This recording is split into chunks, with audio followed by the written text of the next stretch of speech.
Okay, तो आज start करते हैं अपन ट्रांसफार्मर। ठीक है, सेक्शन मतलब आपके सामने क्या है, ट्रांसफार्मर। अब इसी में अगर बात करें तो देखो क्या क्या है। बेसिकली ये जो मटेरियल है इसको क्या बोलते हैं अपन, कोर। ठीक है, जो कि बेसिकली नॉर्मली किसका बना होता है, बोलते हैं सिलिकॉन स्टील का। ठीक है, कोर। और ये हमारी बेसिकली वाइंडिंग्स जो कि किसकी बनी होंगी, कॉपर की वाइंडिंग्स। ठीक है, अगर हम ट्रांसफार्मर की बात करें तो ट्रांसफार्मर, अब देखो यहाँ पे कोई भी आपको ऐसा शाफ्ट या फिर रोटेटिंग पार्ट दिख रहा है क्या, नहीं। तो basically transformer is what, that is a static device which is use to transfer power from one circuit to another circuit. ठीक है, सिंपल बेसिक डेफिनेशन से स्टार्ट करते हैं। लिखो, transformer is a static device. Transformer is a static device. Transformer is a static device which we use to transfer power, which we use to transfer power from one circuit to another circuit.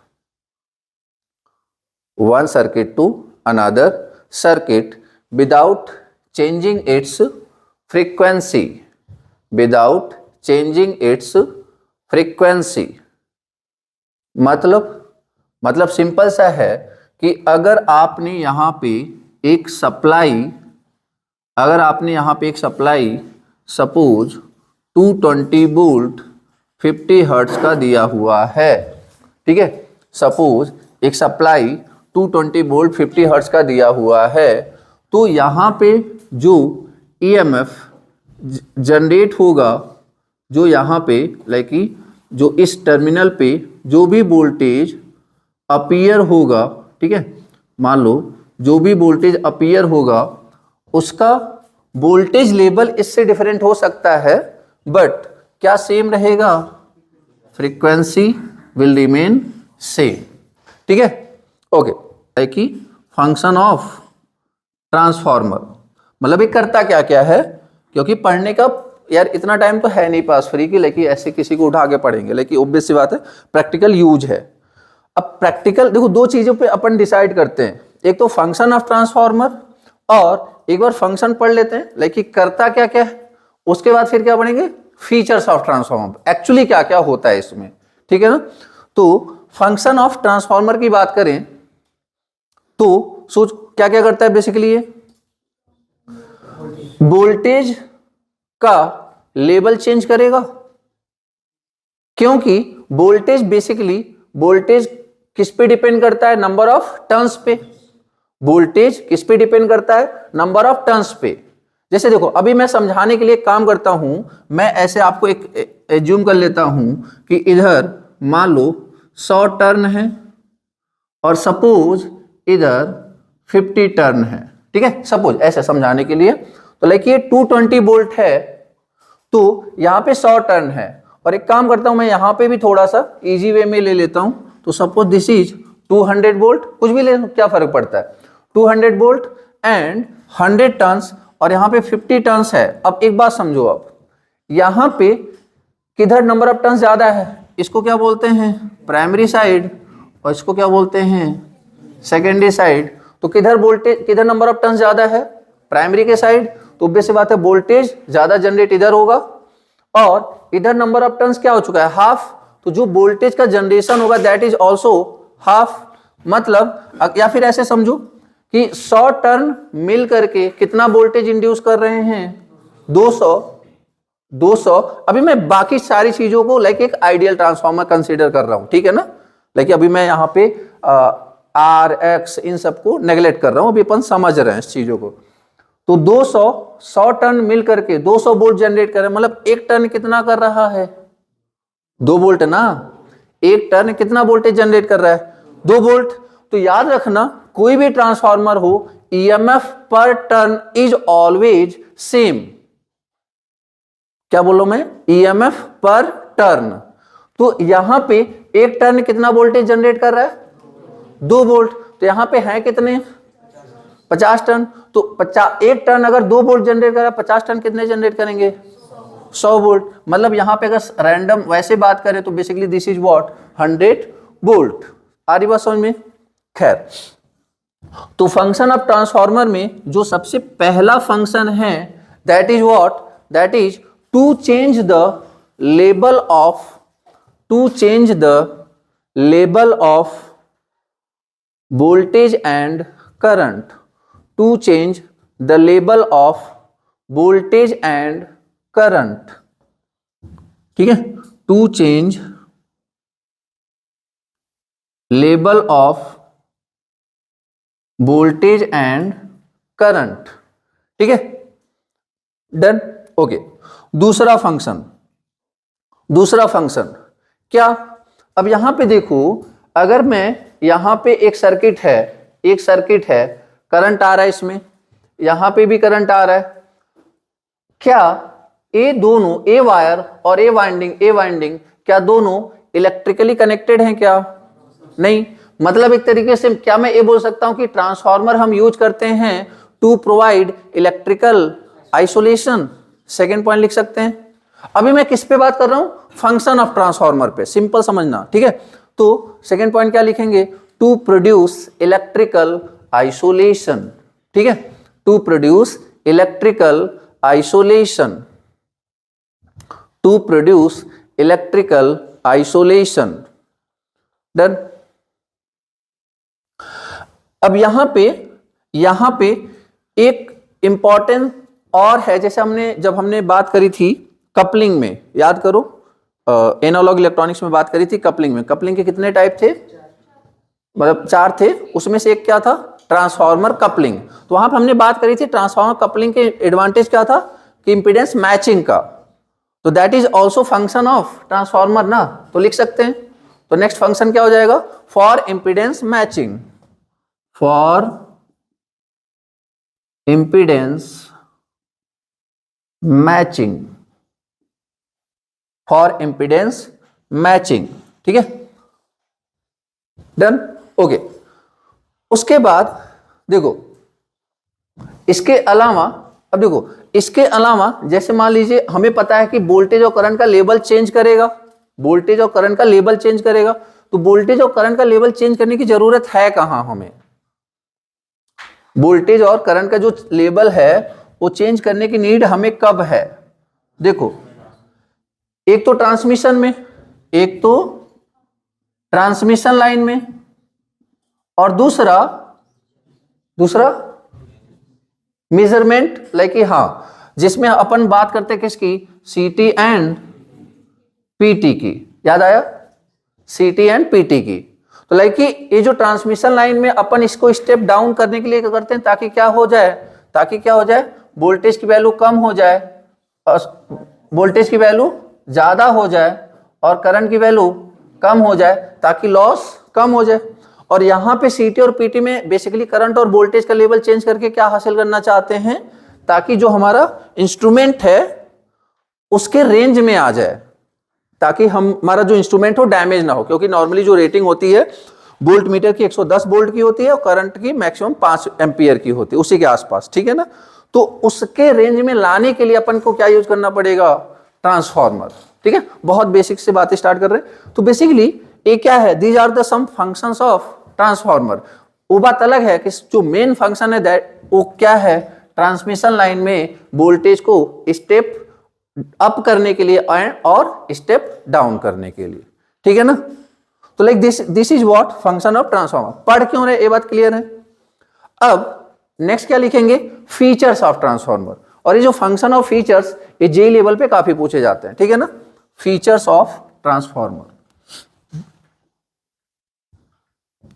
बाकी impedance matching पे detail में बात करेंगे, ठीक है, कि किधर multiply होता है ए स्क्वायर से, किधर डिवाइड होता है।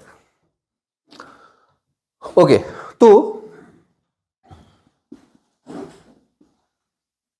Features of transformer, features of transformer. Features मतलब लाइक कि आप ऐसे समझो, फीचर्स का मतलब ये होता है कि लाइक कि कौन कौन सी प्रॉपर्टी है जो कि इस एक कंसिस्ट करता है, ठीक है। जैसे अगर बात करें कि बेसिकली ये क्या है, दिस इज व्हाट, ये कौन कौन सा, ये जो डिवाइस है ये इसमें कौन कौन सी क्वांटिटी कांस्टेंट रहती है वो बताते चलो। सबसे पहले ट्रांसफॉर्मर इज व्हाट, बोले हो, कांस्टेंट फ्रीक्वेंसी डिवाइस, बोलो हाँ या ना। कांस्टेंट फ्रीक्वेंसी डिवाइस, ये बात हमने पहले डिसाइड कर ली। 50 हर्ट्ज यहां पे भी है और 50 हर्ट्ज यहां पे भी है, तो कांस्टेंट फ्रीक्वेंसी डिवाइस, क्योंकि फ्रीक्वेंसी चेंज नहीं हो रहा है ना। फ्रीक्वेंसी चेंज कौन करता है, फ्रीक्वेंसी चेंज करने के लिए हमें नॉर्मली किसकी हेल्प लेनी पड़ती है, साइक्लो कन्वर्टर की, ठीक है ना, साइक्लो कन्वर्टर की। तो वो तो लाइक कि अलग ही हो गया, यहाँ पे फ्रीक्वेंसी चेंज नहीं होने वाला है, तो कांस्टेंट फ्रीक्वेंसी डिवाइस। इसके अलावा सेकेंड, क्या यहां पे ये जो है, मतलब ये जो पावर यहां पे जाएगा, input power that is V1 I1, और जो आउटपुट पावर होगा that is what, V2 into I2, V2 into I2। तो मतलब हम यहां पे वोल्टेज बढ़ा रहे हैं, वोल्टेज घटा रहे हैं। अब जैसे आप ये समझो, अगर आपने वोल्टेज बढ़ाया तो मतलब उस समय करंट क्या हुआ, घटा, तो इसका मतलब पावर क्या रहा होगा, कांस्टेंट ना। तो सेकेंड पॉइंट क्या, transformer is a constant power device, constant power device, constant power device, ठीक है। मतलब एक कर क्या रहा है, ये जो ट्रांसफॉर्मर है एक किसी कांस्टेंट पावर को एक सर्किट से दूसरे सर्किट में ट्रांसफर कर रहा है, इवन जनरेट भी नहीं कर रहा है। ये जनरेट नहीं कर रहा है, इसलिए ट्रांसफार्मर को अपन क्या बोलेंगे, एक्टिव या पैसिव, पैसिव। ये भी लिख लो, क्या ट्रांसफार्मर, मतलब सिंपली क्या लिख लेंगे अपन, पैसिव डिवाइस, बस ऐसे लिख लो, क्योंकि ट्रांसफार्मर के बारे में बात चल रही है। तो नेक्स्ट पॉइंट क्या हो सकता है, that is passive device. Clear बात, ओके।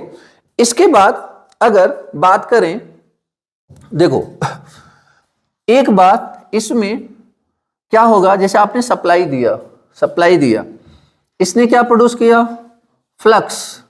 अब वो जो फ्लक्स है through out the transformer operation, वो जो फ्लक्स है इसमें हमेशा क्या रहेगा, कांस्टेंट।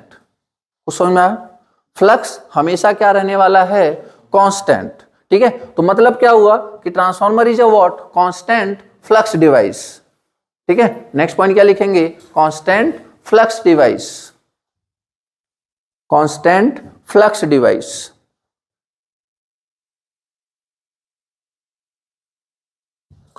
कांस्टेंट फ्लक्स डिवाइस, इतनी बात क्लियर है, ओके। देन अब समझो जरा, अगर हम याद करो, जैसे करंट का सोर्स ईएमएफ होता है, जैसे करंट का सोर्स ईएमएफ होता है, वैसे ही फ्लक्स का सोर्स क्या होता है, एमएमएफ। फ्लक्स का सोर्स क्या होता है, एमएमएफ, और एमएमएफ का फॉर्मूला क्या बताया था, एन इंटू आई। तो अब जितना एमएमएफ यहां पे प्रोड्यूस होगा वही एमएमएफ यहां पे आएगा। इसका मतलब क्या हुआ कि transformer is a what, constant MMF device, constant MMF device. मतलब क्या हुआ, एमएमएफ क्या होता है, तो प्राइमरी का एमएमएफ क्या हो जाएगा, N1 I1, और सेकेंडरी का एमएमएफ क्या हो जाएगा, N2 I2। तो एक्चुअली जो आप याद करते हो ना, N1 I1 equal to N2 I2, वो कहां से आता है, यही तो है ये, that is what, transformer is a constant MMF device. Clear है बात यहां तक। तो कांस्टेंट क्या क्या हो गया, एक बार फिर से बताना, constant power, constant frequency, constant flux और कांस्टेंट एमएमएफ डिवाइस। इतनी बात क्लियर है हमें, ठीक है, ओके।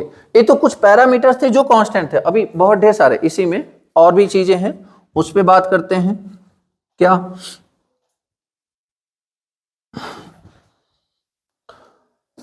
अब जैसे देखो यहां पे ये जो ट्रांसफार्मर है इलेक्ट्रिकली क्या है, इलेक्ट्रिकली क्या है, isolated, electrically isolated and magnetically coupled, लिख लो ये भी, electrically isolated but magnetically coupled, electrically isolated but magnetically coupled, but magnetically coupled. और इसीलिए ट्रांसफार्मर को पता है क्या बोलते हैं, that is coupled circuit. Transformer is what, coupled circuit. इसीलिए इसको क्या बोलते हैं, transformer is what, coupled circuit. Coupled क्यों, क्योंकि यहां पे देखो कपलिंग का मतलब क्या हुआ कि किसी एक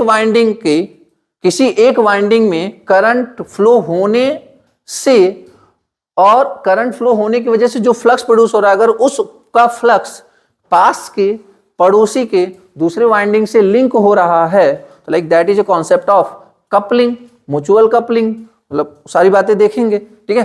खैर, तो कॉन्सेप्ट ऑफ कपलिंग, तो यहां पे मतलब ट्रांसफार्मर को हमने क्या बोल दिया, coupled circuit, electrically isolated, magnetically coupled and this is what, coupled circuit. इतनी बात क्लियर है हमें, ठीक है, ओके।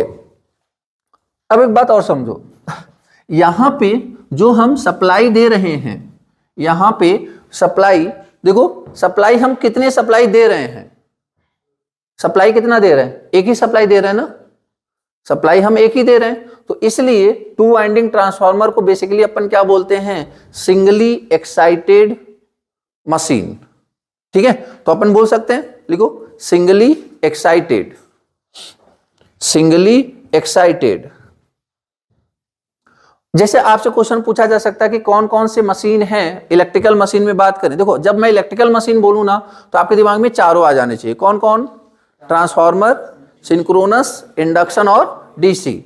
तो अगर मैं बोलूं कि कौन कौन सिंगली एक्साइटेड होता है तो बता सकते हो, एक तो ट्रांसफार्मर और दूसरा induction machine, these are singly excited. बाकी अगर डीसी की बात करें या फिर सिंक्रोनस की, तो वो दोनों क्या होते हैं, डबली एक्साइटेड, क्योंकि उसमें कहीं ना कहीं एक जगह मतलब एक तरीके से अंदर क्या जनरेट हो रहा होता है, एक जगह एसी जनरेट हो रहा होता है या फिर एसी सप्लाई कर रहे होते हैं, और दूसरी जगह फील्ड वाइंडिंग को हमने क्या दे रखा होता है, DC.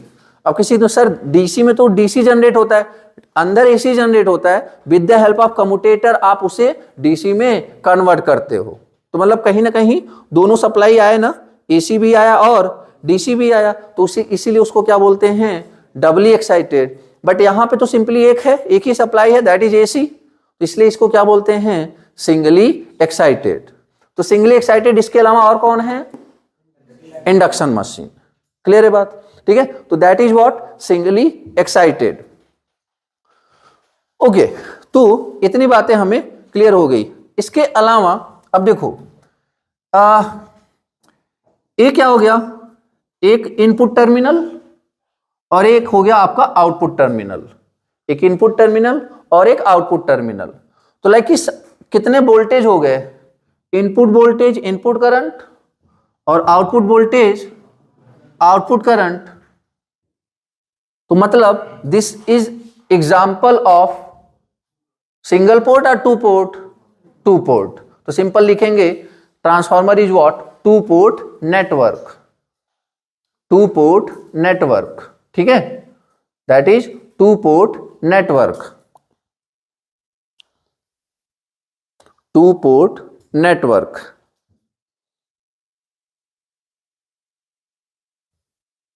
Done, okay, two port network है। अब जैसे हमें इतना पता है, अभी थोड़ा सा बेसिक आइडिया तो आपको भी होगा क्या, कि जो एक ट्रांसफार्मर है काम किस पे करता है, एक तो फैराडेज लॉ और फैराडेज और उसके बाद लेंज लॉ। तो लेंज लॉ फैराडेज लॉ को लाइक दोनों लोग को अगर रूल को एक साथ लिखिए तो क्या होता है, -n d∅dt। तो ये जो निगेटिव साइन है, ये जो निगेटिव साइन है, ये बेसिकली ये बताता है कि लाइक आप ऐसे समझो कि जो इफेक्ट का जो बेसिकली कॉज मतलब इफेक्ट है वो अपने कॉज का अपोज करेगा। अभी बात डिटेल में बात करते हैं। मैं यहां पे मेरा बस एक पॉइंट है कि जो ट्रांसफार्मर होता है ना, that is a kind of या फिर that is a example of negative feedback circuit. That is an example of negative feedback circuit. लिख लो उसी में next point, transformer is what, negative feedback network. Negative feedback network कैसे होता है वो सारी बातें अभी अपन डिटेल में करते हैं, ठीक है। और अब समझो जरा, जैसे एक बात बताओ यहां पे आपने मान लो सप्लाई दिया, ठीक है। अब ये क्या है, प्योर इंडक्टर। लाइक अगर रजिस्टर को नेग्लेक्ट कर दे तो that is what, pure inductor. और इंडक्टर में जो करंट होता है सप्लाई वोल्टेज से 90 डिग्री क्या करता है, लैग करता है। अब यहां पे जो करंट आएगा वो 90 डिग्री क्या कर रहा है, लैग कर रहा है। अब जो इंड्यूस्ड ईएमएफ होएगा that is what, N D phi by D T. तो जो बेसिकली करंट आया वो फ्लक्स प्रोड्यूस करेगा, मतलब जो फ्लक्स है वो सप्लाई वोल्टेज से 90 डिग्री लैग कर रहा है। अब उस फ्लक्स का एक बार डिफरेंशिएशन कर दोगे तो लाइक साइन थीटा है, साइन थीटा का डिफरेंशिएशन अगेन कॉस थीटा, तो एक बार डिफरेंशिएशन कर दोगे तो 90 डिग्री का और फेज डिस्प्लेसमेंट हो जाएगा। तो कहने का मतलब बस आप एक सिंपल सा पॉइंट समझो कि यहां पे जो आपने सप्लाई वोल्टेज दिया ना V1 और यहां पे जो ईएमएफ जनरेट होगा E1, इन दोनों के बीच में जो फेज डिफरेंस है दैट इज 180 डिग्री। तो इसका मतलब क्या हुआ कि transformer is what, phase shifting device. Transformer is what, phase shifting device. Clear है यार, transformer is what, phase shifting device.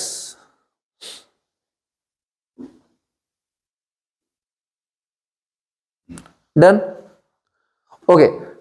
अगर इसके अलावा और क्या बोल सकते हैं, क्या transformer electro mechanical energy conversion device है क्या?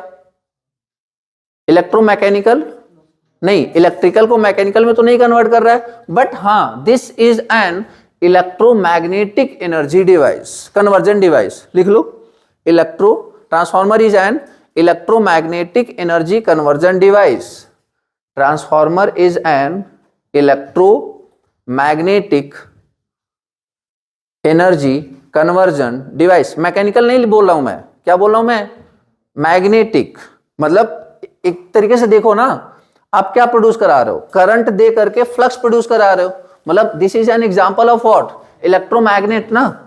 तो विद ये जो इलेक्ट्रोमैग्नेट एनर्जी कन्वर्जन की हेल्प से ही तो आप एनर्जी को ट्रांसफर कर रहे हो, ठीक है। अच्छा, अगर मैं बोलूं कि ये जो पूरा ट्रांसफार्मर है क्या ये एक एनर्जी कन्वर्जन डिवाइस है? नहीं, this is not an energy conversion device.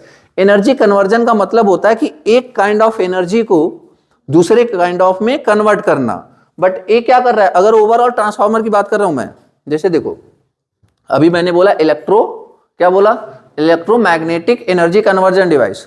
तो इलेक्ट्रोमैग्नेटिक कन्वर्जन बेसिकली कहां पे हो रहा है, ये इलेक्ट्रिकल करंट को आपने मतलब मैग्नेटिक फील्ड में कन्वर्ट किया। तो ये तो सिर्फ प्राइमरी पे हुआ क्या, electromagnetic energy conversion. But secondary पे जाओगे तो फिर से मैग्नेटिक एनर्जी किसमें चली जाएगी, इलेक्ट्रिकल एनर्जी में। तो मतलब अगर मैं पूरे ट्रांसफार्मर को एक साथ कंसीडर करूं तो क्या ये किसी भी एनर्जी, इलेक्ट्रिकल एनर्जी को किसी और में कन्वर्ट कर रहा है क्या, इलेक्ट्रिकल को इलेक्ट्रिकल में ही कन्वर्ट कर रहा है ना। तो क्या ये कोई एनर्जी कन्वर्जन डिवाइस हुआ, नहीं। तो लिखिए लाइन, क्या complete transformer is not an energy conversion device. Complete transformer is not an energy conversion device. Complete transformer is not an energy conversion device, ठीक है। Complete transformer is not an energy conversion device because both the input and output are electrical, because both the input and output are electrical।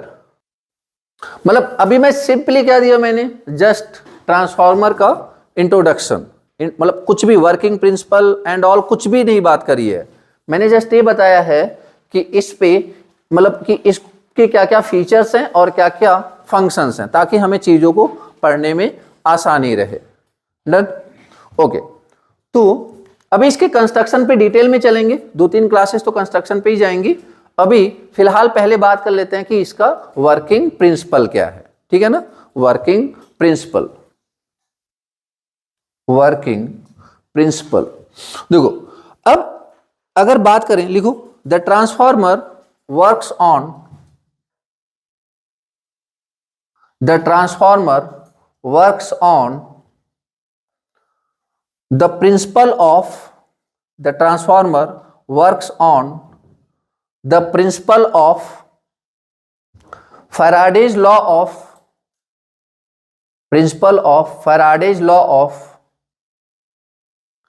electromagnetic induction, Faraday's law of electromagnetic induction works on the principle of Faraday's law of electromagnetic induction, ठीक है। Faraday's law of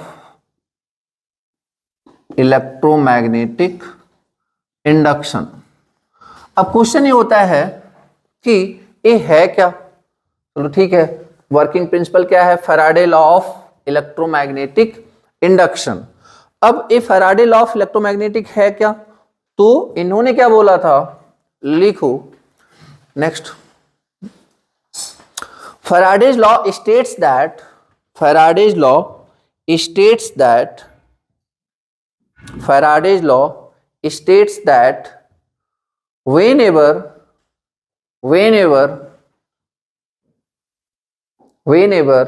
there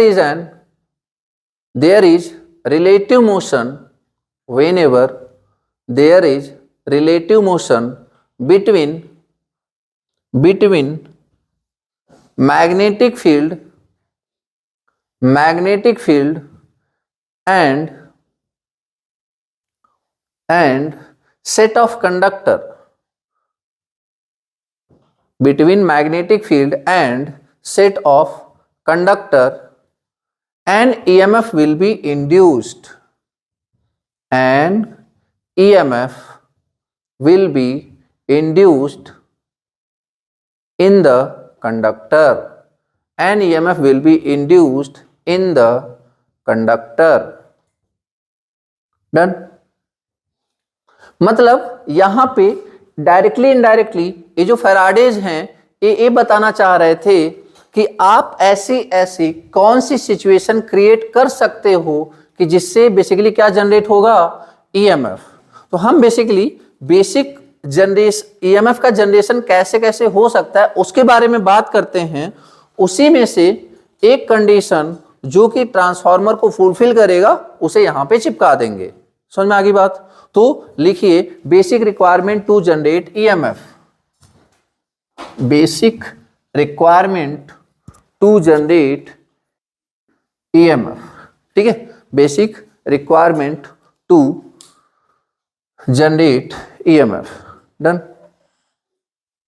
okay.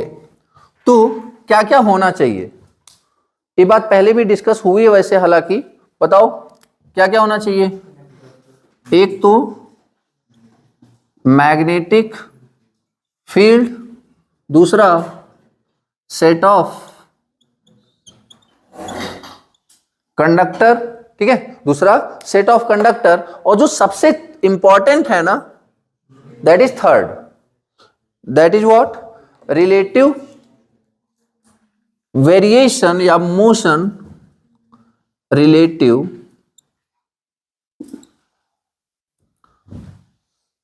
Variation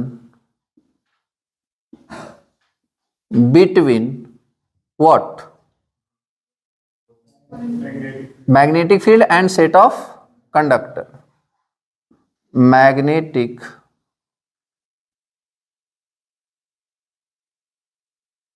field and set of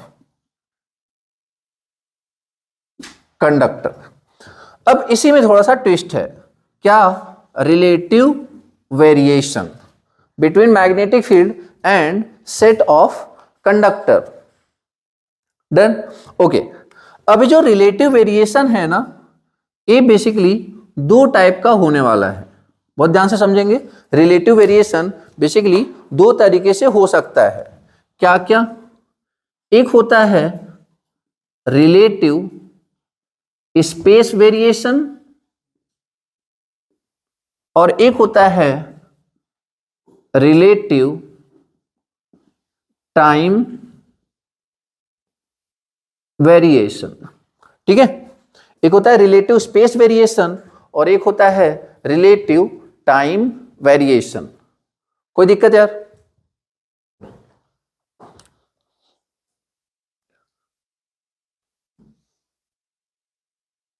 relative space variation and relative time variation.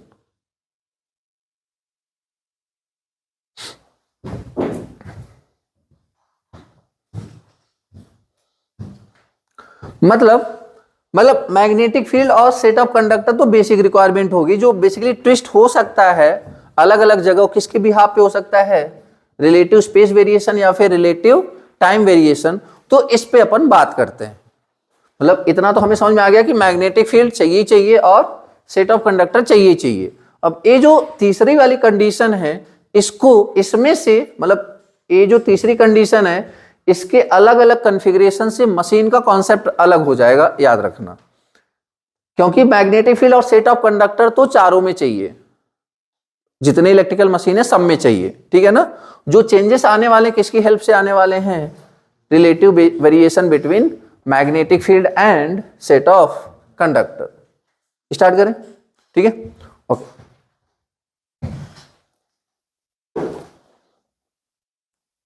Time variation, ठीक है। Conceptually अब यहां से देखो चीजें start हो जाएंगी, ठीक है, ओके। तो relative space variation and relative time variation.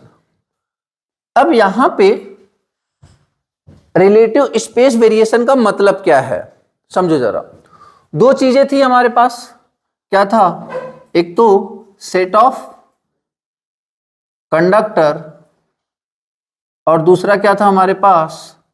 Magnetic field, ठीक है।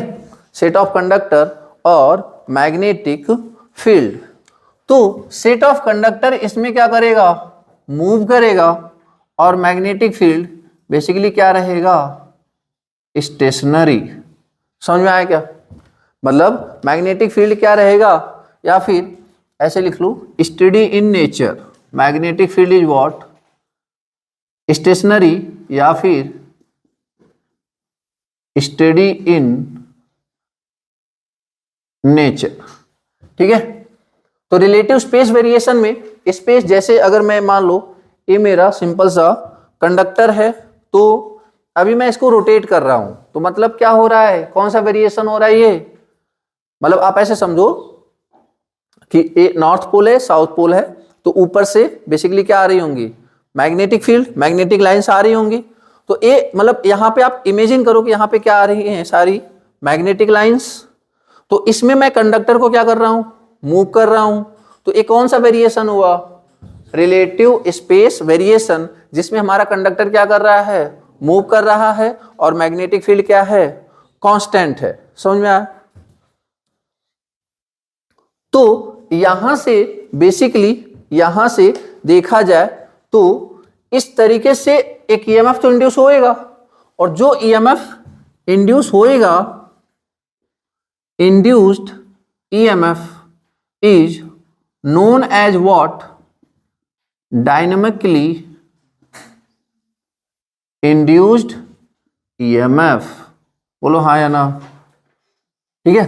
जो इंड्यूस्ड ईएमएफ होएगा, इस वजह से, इस कंपोजिशन के साथ इस बेसिकली सारे सेटअप के साथ जो ईएमएफ इंड्यूस होएगा उसको क्या बोलेंगे, बेसिकली डायनेमिकली इंड्यूस्ड ईएमएफ। ठीक है, डायनेमिकली इंड्यूस्ड ईएमएफ। और अगर बात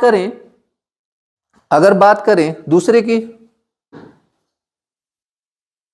मतलब यहां पे देखो,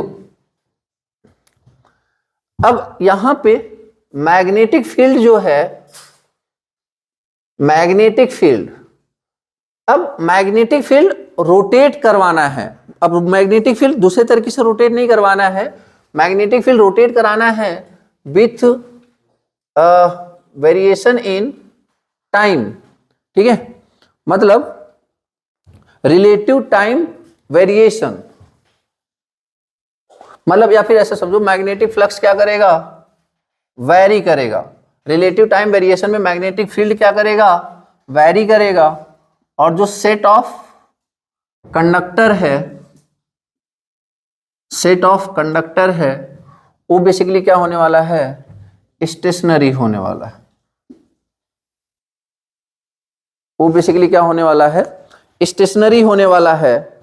और यहां से इस तरीके से बेसिकली जो ईएमएफ इंड्यूस होगा उसे अपन क्या बोलेंगे, statically induced EMF, statically induced EMF. ठीक है, ये डायनेमिकली इंड्यूस्ड ईएमएफ, और यहां से जो ईएमएफ इंड्यूस होगा इसे क्या बोलेंगे, स्टैटिकली इंड्यूस्ड ईएमएफ। अभी जो डायनेमिकली इंड्यूस्ड ईएमएफ है, ए बेसिकली अगर अपन सिंपल एग्जांपल की बात करें तो example is what, DC generator. और अगर मैं इसकी बात करूं तो यहां पे आप समझो एग्जांपल इज व्हाट, ट्रांसफॉर्मर, क्योंकि ट्रांसफॉर्मर में कंडक्टर क्या है, स्टेशनरी ना। और जो मैग्नेटिक फील्ड है दैट इज वेरिएबल, बट वो वेरिएबल किसके रिस्पेक्ट में है, टाइम के रिस्पेक्ट में। अब दिमाग में उठता है कि टाइम के रिस्पेक्ट में कैसे वेरिएबल है, तो सारी बातें अभी अपन करते हैं। ठीक है, जैसे अगर मैं बोलूं एक मैंने मैग्नेट लिया, ठीक है, सिंपल सा मैग्नेट लिया और उस मैग्नेट को घुमा दिया, तो मैग्नेटिक फील्ड स्टेशनरी है, रोटेटिंग है, मैग्नेटिक फील्ड क्या है, रोटेटिंग है। With respect to what, time या space, space. Magnetic field, set of conductor की बात नहीं कर रहा है ये, इस इधर मत जाओ आप। मैं सिंपल एक मैग्नेट लिया, suppose like this is what, suppose this is magnet, suppose this is magnet. अब ये मैग्नेट का नॉर्थ पोल और ये मैग्नेट का साउथ पोल, तो अभी इसी को मैंने क्या कर दिया, घुमा दिया, तो ये मैग्नेटिक फील्ड का वेरिएशन है विथ रिस्पेक्ट टू स्पेस। आई बात समझ में। बट अभी यहां पे जो वायर है, ये सारे वायर, हमें ये पता है कि करंट कैरिंग कंडक्टर क्या प्रोड्यूस करते हैं, मैग्नेटिक फील्ड। तो ये भी मैग्नेटिक फील्ड प्रोड्यूस कर रहे होंगे, चलो स्ट्रांग नहीं होगा बट प्रोड्यूस तो कर रहे होंगे। बट जो इसमें करंट है वो क्या है, एसी या डीसी, एसी। तो करंट क्या है, वेरिएबल, तो जो फ्लक्स होगा वो भी क्या होगा, वेरिएबल। तो क्या वो आपको घूमता हुआ नजर आ रहा है क्या, बट फ्लक्स वेरिएबल है ना। तो वो फ्लक्स बिना किसी मोशन के भी हमें किस में दिख रहा है, वेरिएशन में। वो वेरिएशन किसकी वजह से है, स्पेस की वजह से या टाइम की वजह से, टाइम की वजह से। समझ में आया, मतलब जो हमारा जो सप्लाई है, समझो ना, लाइक दिस इज करंट और phi is directly proportional to I, तो फ्लक्स भी क्या है, वेरिएबल है या नहीं है। और वेरिएबल फ्लक्स मतलब हमें जैसे अगर हमारे दिमाग में ये चले, जैसे मैंने बोला कि इंड्यूस्ड ईएमएफ के लिए 3 condition, magnetic field, set of conductor and relative motion. अब मैं बोलूंगा कि रिलेटिव मोशन, तो आपके दिमाग में रिलेटिव मोशन की बात, रिलेटिव मोशन को लेके दिमाग में एक ही बात आती है कि दोनों में से एक तो चलना चाहिए, बोलो हाँ या ना। और चलना चाहिए तो आपके दिमाग में एक ही आता है कि दोनों में से एक चलना चाहिए, का मतलब कि दोनों में से एक घूमना चाहिए। बट ट्रांसफार्मर में कोई घूमने वाला डिवाइस है क्या। तो अगर आपके दिमाग में वही है कि घूमना चाहिए, तो क्या उस कॉन्सेप्ट से कभी ट्रांसफार्मर में ईएमएफ इंड्यूस होगा? नहीं ना, क्योंकि आपके अकॉर्डिंग तो रिलेटिव मोशन तभी होगा जब एक कोई ना कोई घूमेगा, घूम तो रहा नहीं है कोई। तो एक्चुअली जो वेरिएशन है स्पेस में नहीं हो रहा है, कहां पे हो रहा है? टाइम में हो रहा है। टाइम वेरिएशन हमें नहीं दिखता है क्योंकि वो सप्लाई की वजह से होता है। क्लियर होगी बात? ठीक है ना? तो खैर उस पर अभी डिटेल में बात करेंगे, अभी इतनी बातें हमें क्लियर हैं। ठीक है, अब देखो, अब यहां पे एक क्वेश्चन होता है कि यहां पे फैराडेज लॉ कहां पे है? फैराडेज लॉ कहां पे है? इसमें से अगर मैं बोलूं कि किसके लिए फैराडे लॉ ने अपना रूल किसके लिए दिया हुआ है? फर्स्ट के लिए, सेकंड के लिए? दोनों के लिए। उन्होंने तो बस इतना बोला था ना, क्या बोला था कि अगर आप मैग्नेटिक फील्ड लोगे, कंडक्टर लोगे, रिलेटिव मोशन कराओगे, और रिलेटिव मोशन कैसे भी हो सकता है, विथ रिस्पेक्ट टू टाइम भी हो सकता है और विथ रिस्पेक्ट टू स्पेस भी हो सकता है, विथ रिस्पेक्ट टू टाइम भी हो सकता है। तो वो तो बेसिकली दोनों के लिए है, उनका तो बस ये मतलब है। तो अगर मैं लेंज लॉ की बात नहीं कर रहा, मैं सिंपली फैराडेज लॉ की बात कर रहा हूं। तो इंड्यूस्ड ईएमएफ बेसिकली क्या था उनका formula? N D phi by D T. बहुत ध्यान से समझना, N D phi by D T. तो यहां भी वही है, हाँ यहां भी वही है, N D phi by D T. But at the same time हमें यह भी पता है कि फाई इज इक्वल टू क्या होता है? बी इंटू ए। बोलो हाँ या ना? फाई इक्वल टू क्या होता है? बी इंटू ए। तो एक बात बताओ यार, एन इंटू डी ऑफ क्या लिख सकता हूं मैं? Phi into phi equal to what? B into A divide by D T. यहां पे भी मैं लिख सकता हूं क्या? N D of phi equal to B into A divide by D T ना? बोलो हाँ या ना? तो एक सिंपल सी बात बताओ कि अगर मैं यहां पे इंड्यूस्ड ईएमएफ की बात करूं तो अब देखो, relative space variation, space variation मतलब क्या कि पोजीशन में, स्पेस वेरिएशन मतलब पोजीशन में, तो पोजीशन की वजह से कौन सा वेरी करेगा? मैग्नेटिक फील्ड या एरिया? एरिया। जैसे आप ऐसे समझो ना, आप ऐसे देखो, मैं बोल रहा हूं कि अभी एरिया आपको ज्यादा दिख रहा है, अभी एरिया ज्यादा दिख रहा है, अभी बताओ एरिया कम हुआ कि नहीं? लेकिन ऐसे समझो कि फ्लक्स कटिंग हो रही है, ऐसे फ्लक्स कटिंग हो रही है, मैक्सिमम फ्लक्स कटिंग। अब इस एरिया को मैंने चेंज किया, अभी एरिया आपको थोड़ा सा दिख रहा होगा ना, लाइक जो दिख रहा है बस उस पर फोकस करो। अभी एरिया मिनिमम है, तो मतलब जब मैं मैं किसके रिस्पेक्ट में वेरिएशन कर रहा हूं? स्पेस के वेरिएशन में, स्पेस में वेरिएशन करने पे एरिया जो आपको मैक्सिमम दिख रहा था अभी मिनिमम हुआ कि नहीं हुआ? मतलब एरिया मतलब स्पेस में वेरिएशन करने पे किस में चेंज होगा? बी में या ए में? ए में।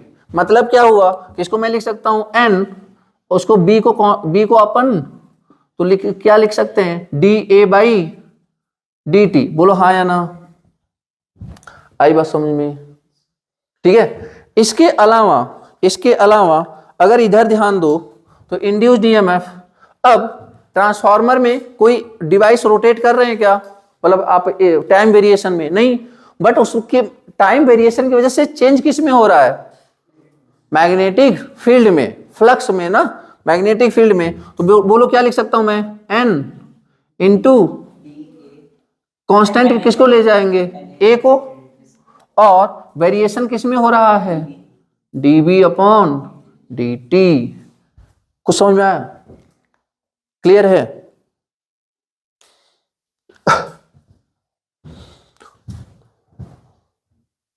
तो एक इसमें ऐसा एक्सप्रेशन आया किसमें? स्पेस वेरिएशन के साथ, ऐसा आया टाइम वेरिएशन के साथ। अब इसको और डिटेल में देखते हैं। मैं पहले ही बता चुका हूं कि लाइक अपन मशीन पढ़ेंगे, लेकिन ऐसा नहीं कोई पर्टिकुलर टॉपिक, मतलब यहाँ पे चीजें जब भी मेरे पास ऑप्शन आएगा कि मैं सारे मशीनों में से कुछ ना कुछ बता सकूं, मैं बताऊंगा। ठीक है ना? तो इसके लिए मत परेशान होना कि लेकिन सर अभी तो पढ़ा नहीं है, उसके बारे में बातें कर रहे हैं। सिंपल है, जब उस पर आएंगे तो बताएंगे ही बताएंगे। ठीक है?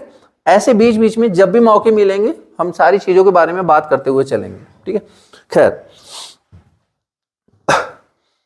तो रिलेटिव स्पेस वेरिएशन को रिलेटिव मतलब स्पेस में वेरिएशन होने की वजह से जो ईएमएफ इंड्यूस होएगा उसे अपन क्या बोलेंगे, डायनेमिकली इंड्यूस्ड ईएमएफ।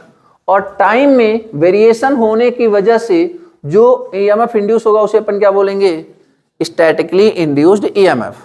क्लियर है बात इतनी? तो अब इन दोनों पे स्पेशली बात करते हैं, मतलब डायनेमिकली इंड्यूस्ड ईएमएफ और स्टैटिकली इंड्यूस्ड ईएमएफ। तो पहले डायनेमिकली इंड्यूस्ड ईएमएफ है छोटा सा, पहले उसको करते हैं, फिर उसके बाद इस पे बात करते हैं, ठीक है, टाइम वेरिएशन पे। तो इसको इरेज कर दूं, डायनेमिकली इंड्यूस्ड ईएमएफ,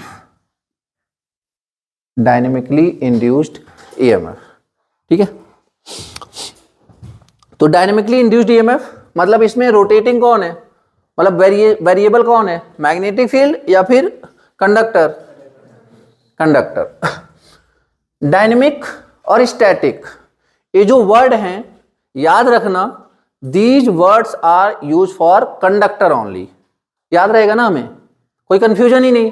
डायनेमिक मतलब मोशन कर रहा है, कौन कर रहा है, कंडक्टर। स्टैटिक मतलब कौन रुका हुआ है, कंडक्टर। सिंपल ना, कोई कंफ्यूजन ही नहीं है। मतलब हम मैग्नेटिक फील्ड पे जाएंगे नहीं। वो बात अलग है कि अगर हमें कंडक्टर का पता चल गया तो मैग्नेटिक फील्ड का ऑटोमेटिकली पता चल जाएगा, क्योंकि दोनों में से एक को तो घूमना पड़ेगा, मतलब एक को तो वेरिएशन करना पड़ेगा। अगर विथ रिस्पेक्ट टू स्पेस हो गया तो अच्छी बात है, नहीं तो टाइम पे तो होना ही पड़ेगा, नहीं तो ईएमएफ इंड्यूस नहीं होने वाला है। डन, ठीक है। खैर, तो डायनेमिकली इंड्यूस्ड ईएमएफ, अब ये क्या होता है, क्या बात हुई कि मैग्नेटिक फील्ड अपन क्या रखेंगे, स्टेशनरी। तो मैग्नेटिक फील्ड पहले बनाएं, तो ये जो मैग्नेटिक फील्ड है ये किसकी हेल्प से बनाया जाता है, इलेक्ट्रोमैग्नेट, ठीक है। तो लाइक यहां पे मान लो क्या प्रोड्यूस हो गया, नॉर्थ पोल, और इसी तरीके से, ठीक है, ये सब मोटर में बातें करेंगे, तो यहां पे मान लीजिए साउथ प्रोड्यूस हो गया, ठीक है। अब ये हमने क्या बना दिया, बोलो, stationary magnetic field, stationary magnetic field. और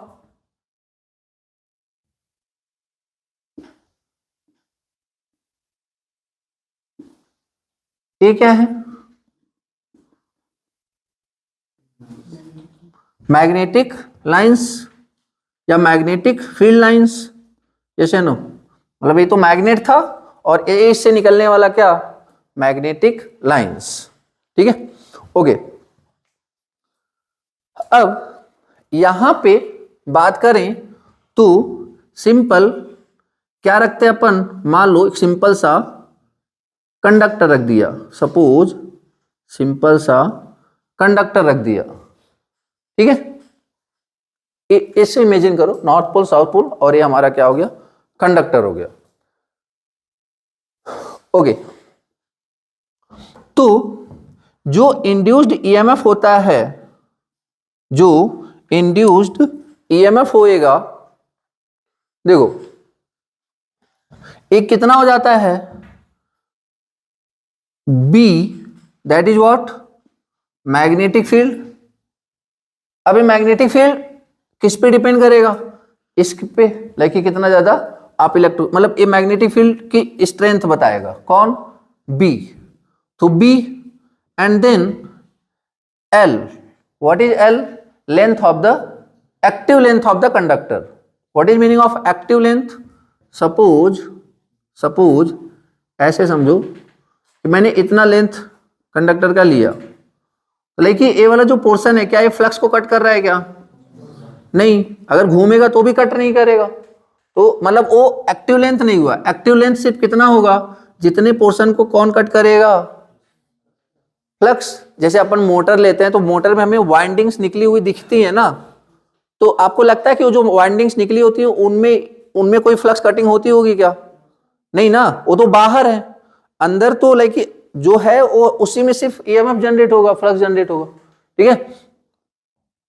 तो E equal to what, B L. अब तीसरा क्या, अगर मैं इसको लाके यहीं पे रख दूं, मैं कोई ईएमएफ जनरेट होगा क्या?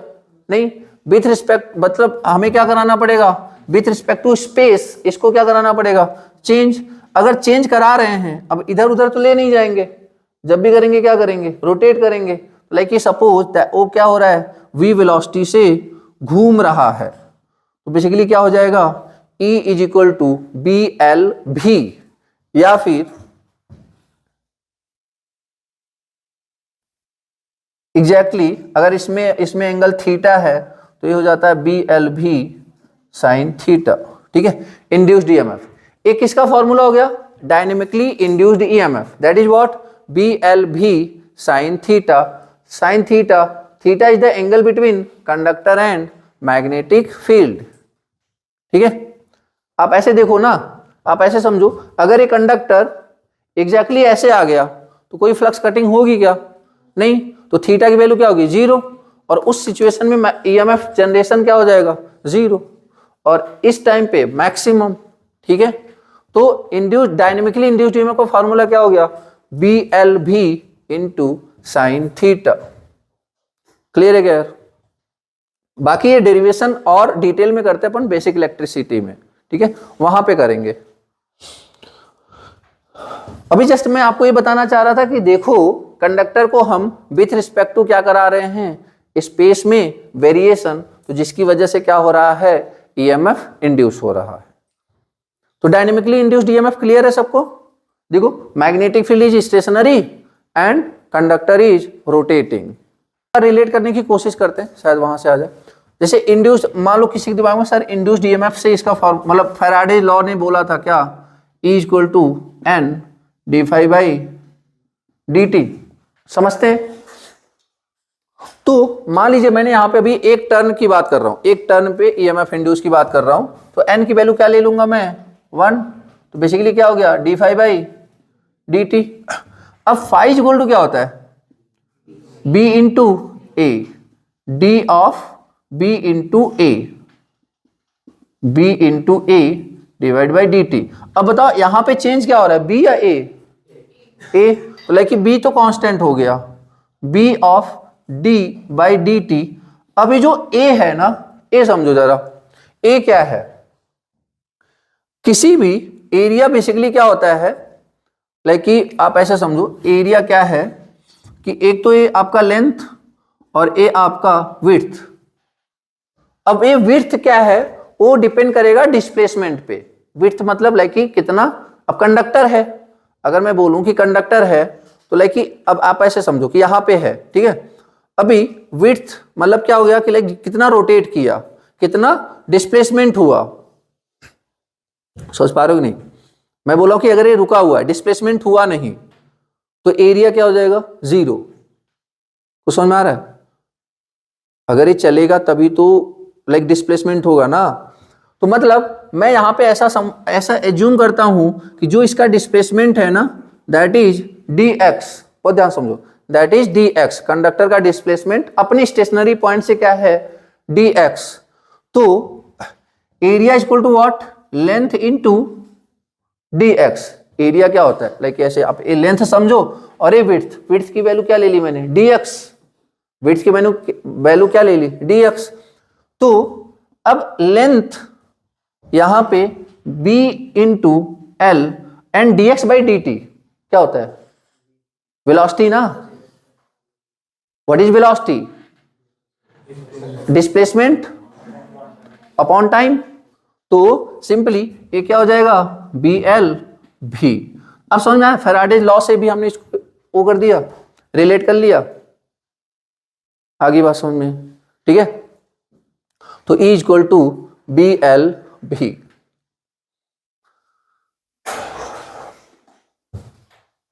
एनी कंफ्यूजन यार? bl भी साइन थीटा, bl भी। तो क्योंकि अभी जैसे कि नॉर्मली हमारे दिमाग में यही चलता है कि सर फैराडे ने बोला था, तो ये कौन सा लॉ हुआ? तो अगर ध्यान से देखा जाए तो ये जो फैराडे लॉ ही है ना यार, अगर ये भी देखा जाए तो फैराडेज लॉ ही तो है। बस हमने यहां पे देखो ना, ये लिया तो फैराडे लॉ था, बट उसमें जो जो वेरिएशन हो रहा था उसको हमने चेंज किया। फिर से देख लो, E इक्वल टू एंड, अभी लेंज लॉ को साइड में रखते हैं, N D phi by D T. N number of turns, मैं एक टर्न पे बेसिकली ईएमएफ कैलकुलेट करना चाह रहा हूं, तो एन की वैल्यू 1 रख दी। D phi by D T, phi equal to B into A. अब एरिया क्या होता है, एरिया बेसिकली किसी का एल इंटू, इसे suppose D X, L into D X, that is area. तो एरिया की जगह बी को कांस्टेंट रख लिया। बी को कांस्टेंट क्यों रख लिया, क्योंकि जो मैग्नेटिक फील्ड था ये क्या था, स्टेशनरी, तो बी को कांस्टेंट रख लिया। और D L dot D x, तो बेसिकली अब यहां से लेंथ को मैंने बाहर निकाल लिया, तो D x by D T is what, velocity. इसका मतलब क्या हुआ, जितना तेजी से घूमेगा उतना ज्यादा ईएमएफ इंड्यूस होगा ना। अब जैसे मैं सिंपल सा है, ये मैग्नेटिक फील्ड है, अब मैं इसको आराम से घुमा रहा हूं तो बहुत कम ईएमएफ इंड्यूस होगा, बट यही मैं बहुत जल्दी जल्दी घुमा रहा हूं, वेलोसिटी ज्यादा है तो इंड्यूस्ड ईएमएफ ज्यादा होएगा। क्लियर है, क्योंकि फ्लक्स कटिंग की रेट तेज हो जाएगी ना, D phi by D T की वैल्यू तेज ज्यादा हो जाएगी। तो क्या हमें डायनेमिकली इंड्यूस्ड ईएमएफ का कॉन्सेप्ट क्लियर है? बोलो यार, ठीक है, आगे बात करें। चलिए लिखिए, statically induced EMF, statically induced. अब ये दो टाइप के इंड्यूस्ड ईएमएफ होते हैं, स्टैटिकली इंड्यूस्ड ईएमएफ के दो टाइप, ए और बी। कौन कौन? एक होता है आपका self induced EMF, self induced EMF, और एक होता है म्यूचुअल इंड्यूस्ड ईएमएफ। ठीक है, सेल्फ इंड्यूस्ड ईएमएफ और mutual induced EMF, these are the types of what, statically induced EMF. ठीक है, these are the types of statically induced EMF. कौन कौन? सेल्फ इंड्यूस्ड ईएमएफ और म्यूचुअल इंड्यूस्ड ईएमएफ। डन। तो पहले अपन किसकी बात करते हैं, सेल्फ इंड्यूस्ड ईएमएफ की। ठीक है, सेल्फ इंड्यूस्ड ईएमएफ। तो लिखो जरा इसके बारे में, सेल्फ इंड्यूस्ड ईएमएफ के बारे में लिखो।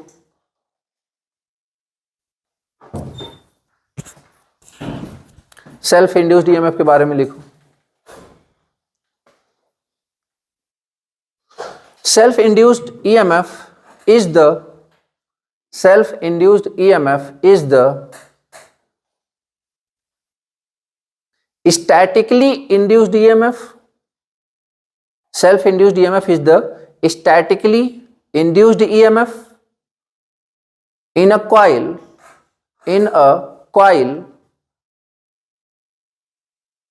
in a coil due to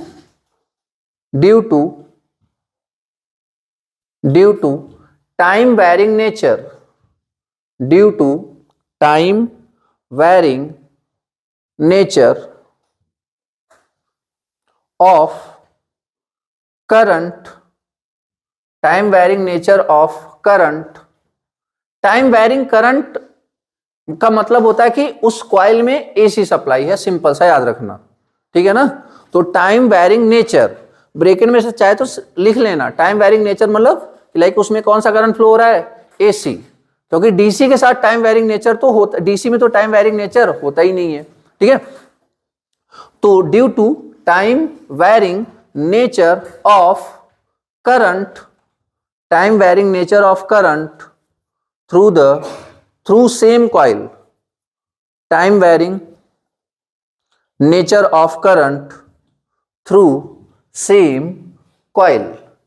ठीक है, थ्रू सेम कॉइल मतलब वही, जैसे देखो यहां पे, जैसे अगर अपन ट्रांसफार्मर की ही बात कर लें, अगर अपन ट्रांसफार्मर की ही बात कर लें तो देखो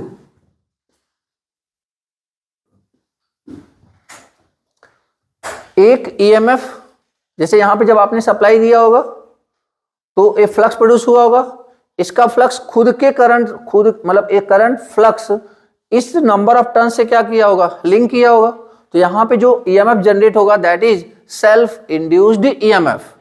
आई बात समझ में, that is self induced EMF. But इस करंट की वजह से जो फ्लक्स प्रोड्यूस हुआ और इस फ्लक्स की वजह से ये फ्लक्स जब इस नंबर ऑफ टर्न से लिंक करेगा तो यहां पे जो इंड्यूस्ड ईएमएफ होएगा that is mutual induced EMF. बोलो हाँ या ना। क्या बोला अभी कि time varying nature of current in the same coil, यही था ना, time varying nature of the same coil. मतलब यहां पे जो होगा दैट इज इंड्यूस्ड ईएमएफ, मतलब सेल्फ इंड्यूस्ड ईएमएफ। मतलब इस करंट की वजह से जो फ्लक्स प्रोड्यूस होगा, इस करंट की वजह से जो फ्लक्स प्रोड्यूस होगा, ये फ्लक्स जब इसी कॉइल से लिंक करेगा तो यहां पे एक ईएमएफ इंड्यूस होगा, उसको क्या बोलेंगे, सेल्फ इंड्यूस्ड ईएमएफ। इस करंट के थ्रू जो फ्लक्स क्रिएट होगा और ये फ्लक्स जाकर के इस नंबर ऑफ टर्न्स के थ्रू लिंक करेगा तो यहां पे भी एक ईएमएफ इंड्यूस होगा, उसे क्या बोलेंगे, म्यूचुअल इंड्यूस्ड ईएमएफ। क्लियर होगी बात? ठीक है, तो फिलहाल अपन किस पे फोकस कर रहे हैं, self induced EMF. Self induced EMF. तो E self is equal to what, minus N D phi by D T, minus N D phi by D T. Minus N minus क्यों आया, due to Lenz law, due to Lenz law. अब Lenz law को side में एक काम करते हैं अपन, यहीं पे डील कर लेते हैं। ठीक है, ये साइड में छोटा सा ही है ताकि हमें पता चलता रहे। ठीक है, तो लेंज लॉ बेसिकली सिंपल सा अगर स्टेटमेंट बोले तो क्या होता है, इफेक्ट अपोज द कॉज। ठीक है, effect oppose the cause.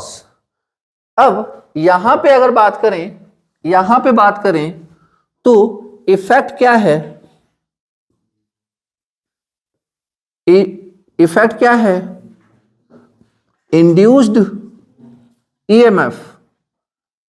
Effect क्या है, इंड्यूस्ड ईएमएफ। और कॉज क्या है, कॉज क्या है, change in flux, change in flux ना। देखो D phi by D T, change in flux. अगर फ्लक्स में चेंज ना हो तो कोई ईएमएफ इंड्यूस होगा नहीं, और कोई ईएमएफ इंड्यूस होगा नहीं तो लाइक कि अपोज करने वाला कोई आएगा ही नहीं। डन यार। तो इसका मतलब यही वजह है कि यहां पे नेगेटिव साइन अपीयर होता है। जैसे आप ऐसे समझो, इसको एग्जांपल समझाने के लिए आपने 8th या 9th क्लास में पढ़ा होगा स्प्रिंग। और अगर कोई स्प्रिंग ऐसी सिचुएशन में है, ठीक है, स्प्रिंग ऐसी सिचुएशन में है, तो अगर इसको आप खींच करके थोड़ा सा बड़ा करते हो, like suppose that is x is the displacement, x is the displacement, तो जो फोर्स आपको खींचने के लिए लगाना पड़ा होगा that is F is equal to minus K X. अभी माइनस क्यों आया, क्योंकि आप फोर्स बाहर की तरफ लगा रहे थे और स्प्रिंग फोर्स अंदर की तरफ लगा रहा था। या फिर जब आप उसे अंदर की तरफ सप्रेस करोगे तो जो स्प्रिंग है वो बाहर की तरफ फोर्स लगाएगा। तो लाइक जब अपोजिट डायरेक्शन में डिस्प्लेसमेंट हो या फिर अपोज कर रहा हो तो बेसिकली किससे रिप्रेजेंट करते हैं, माइनस साइन से। यही वजह है कि यहां पे अपन क्या लगा देते हैं, क्लियर हुई क्या बात?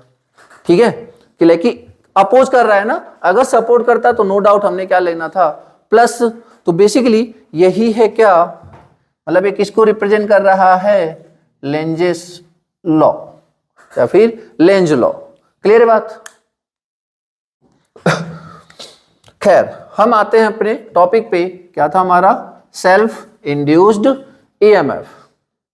ठीक है, सेल्फ इंड्यूस्ड ईएमएफ।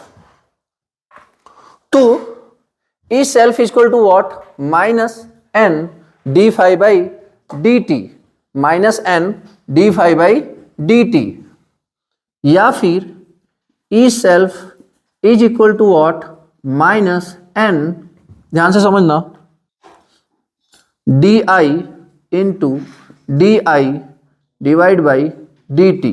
कोई दिक्कत?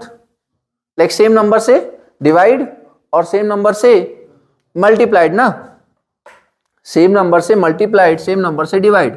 तो E self is equal to what minus N D five upon D I minus D five by D I into D I by D T, yes no, into D I by D T.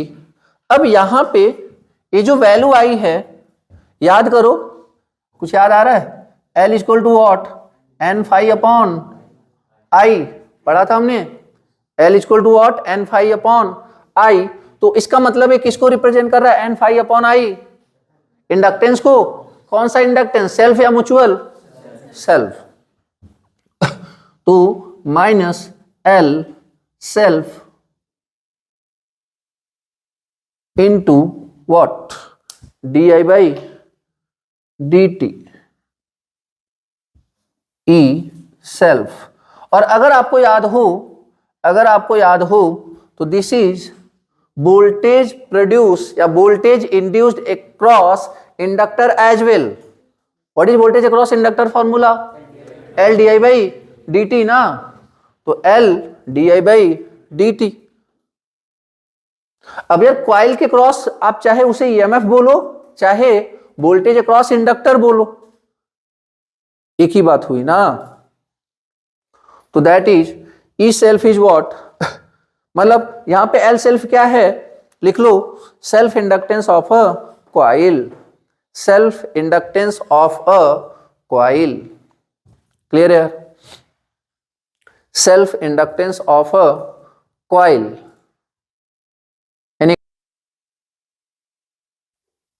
तो यहां पे लिखेंगे कुछ points इसके बारे में। अभी सारी बातें किस में चल रही हैं? सेल्फ इंड्यूस्ड ईएमएफ में। तो लिखेंगे self induced EMF, self induced EMF always opposes, self induced EMF always opposes the change in flux, always opposes the change in flux और चेंज इन करंट। देखो चेंज इन फ्लक्स, देखो ध्यान से, change in flux या फिर change in current, yes या no? तो change in flux या फिर change in current, change in current in the coil, change in current in the coil to satisfy,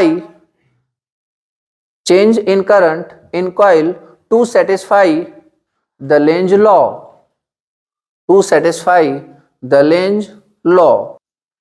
Self-induced EMF, it means self-induced EMF always self-induced EMF is always lag, self-induced EMF is always lag behind the flux, always lag behind the flux or current, flux or current exactly by 90 degree, exactly by 90 degree। को समझ में आया?